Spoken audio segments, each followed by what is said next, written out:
Well, good morning. We're here with Gary Wilkinson, the current mayor of Frisco. He's had a lot of influence in town and in the county. He graduated from Summit High. He also graduated from the Colorado School of the Mines. Yeah, He's the current county surveyor.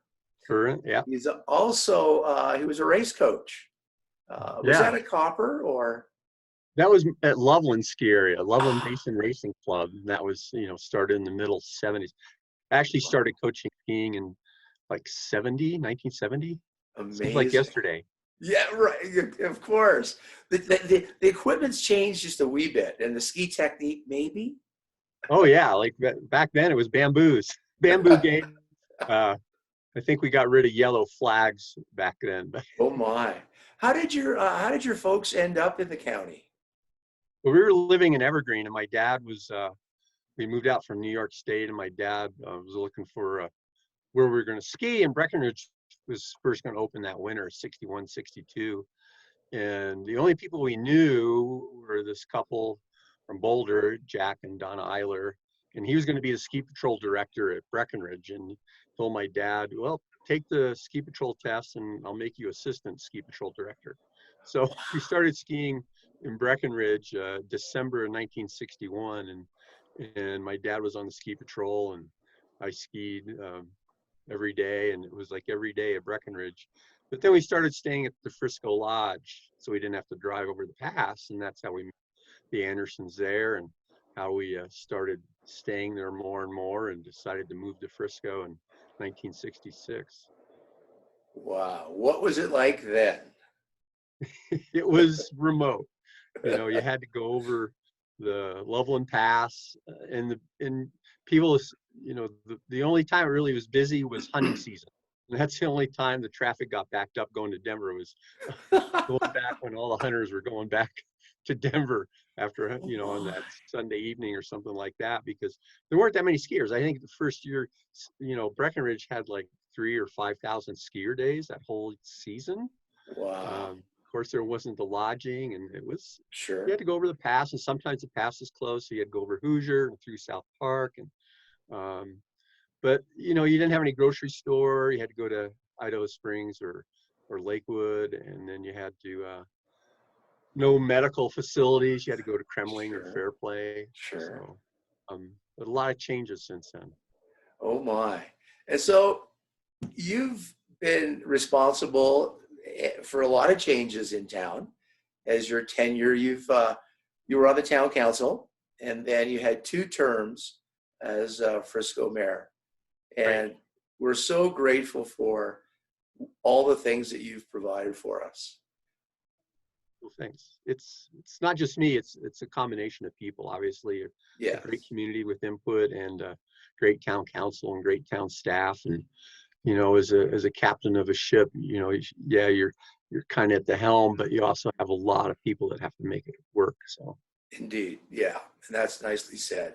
What are some of the things that you're really proud of that you've accomplished during your time? well, the one thing when I ran for town council, my goal was to develop the interstate parcel where base camp is now in Whole Foods. I saw an opportunity to get Whole Foods to come up here. Had some connections. They were trying to open a store in Basalt, but then the recession hit. But they were still committed to moving into the mountains, and there weren't a lot of prime retail commercial spots available. And here Frisco had that interstate parcel, 9+ acres, the highest commercial property along any interstate. And so you had that unique location with a lot of traffic going by, and what would be the best use? People were trying to think, oh, what's the highest use? But my philosophy has always been, what's the best use and what's the best for our community? That was the one thing I think that got going. But then since then, we've seen a lot of great things happen. Hmm. We've seen the improvements at the marina. You remember what it was way back when? It wasn't much there. And I remember there back in the '60s, it was just like an old road that you had to back off the side of the old road to launch your boat. And then, of course, the adventure park. We Mm. were able to to start that. That was, also during the Great Recession. Yeah. We saw Yeah. that opportunity, and we were able to move forward on that. And of course, we've been able to do some great housing projects like the Peak One neighborhood. That I'm very proud of, and I think that's great to have that in our community and have a neighborhood like that. It really adds to the character of the town. Absolutely. Yeah. What about events? What things have you brought on board and maybe see in the future? Well, it's not just me, it's a combination, but it's the discussions that we always have of, well, what kind of events do we want to have? And we looked at Music on Main Street, which kind of ran its course, and we wanted to move on from that. So we started the Thursday night concerts, and been very happy with the way those have evolved. It's a great way to appreciate our historic park, bring people into town, support our nonprofits. Mm, So I think that's, hopefully continue this summer, I hope. mhm. Might not be exactly the same, but we're looking Sure. right now, it's on the schedule. The barbecue we're going to try to do in September.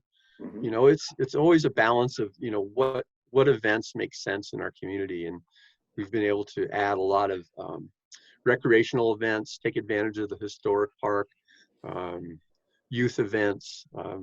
So we'll see those evolve over time. Um, it's it's definitely gonna have to be readdressed or looked at in a little different perspective now, Certainly. because in the past we were going, oh, well, there's too many events, and Mm, we're trying to do too much. So how do we find the balance in the future of getting people to take advantage of this great location and enjoy what we have here in Frisco? excellent. What would you, if someone were to meet you somewhere else in the world and they asked you where you're from, how would you explain Frisco to them? Frisco, Colorado, if we've run into people all over Europe and places like that, and I kind of describe it as a unique small mountain community, bordered by a lake and a mountain range, with great ski areas outside your door, great trail system, about an hour from Denver, and and they kind of get the picture. Hmm. But it's, I kind of describe it as what it is. So, Excellent. Great. What do you see in the future for Frisco? Where would you like to see it go? well, one thing that we've been working on obviously is workforce housing. We have to find some balance there. We did get uh, memorandum of understanding on the old trailer park where Hmm. CDOT is still the owner, but we're going to partner with them, and we're moving forward on a possible housing project there. There's Lake Hill, I think, is still in the future, not just for Frisco, but to Summit County, because that's a great opportunity there to add some workforce housing. But maintaining our Main Street, having that come back and being vibrant once again, I can't wait to see that happen, because, Mm, yeah. I meet people that have been to Frisco from other communities, and they go, "Oh, we love your Main Street. We wish we could clone your Main Street." So it is unique, and it's a great amenity, and hopefully we'll see it back alive again. So Tuesday was going to be a very emotional day. Is there anything that you might want to give uh, Mayor Hunter Thompson? Hunter Thompson. I knew I was going to do that. Sorry, Hunter. Hunter Mortensen. Hunter Mortensen. No, um, yeah, we've been Go ahead. chatting, and he's been my mayor pro tem. Yeah. He loves Frisco just as much as I do. Um, he's involved in the community, and I think that the advice is to be patient. Frisco has a lot to offer, a lot of benefits that going for it, and it'll come back. So trust our staff, which is excellent, and Mm, believe in the town and believe in its people, because that's what's made it so great over the years. wonderful. Well, Gary, thanks so much for taking the time.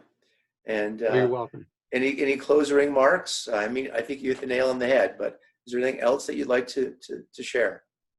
No, not right now. I mean, yeah, Tuesday will be a little bit emotional. I'll miss seeing the people, miss being involved with other communities. But I really have great faith in our leadership and great hope for the future. Thanks, Wonderful. Stuart. Thanks very much, Gary. I much appreciate it. Thank you. Good.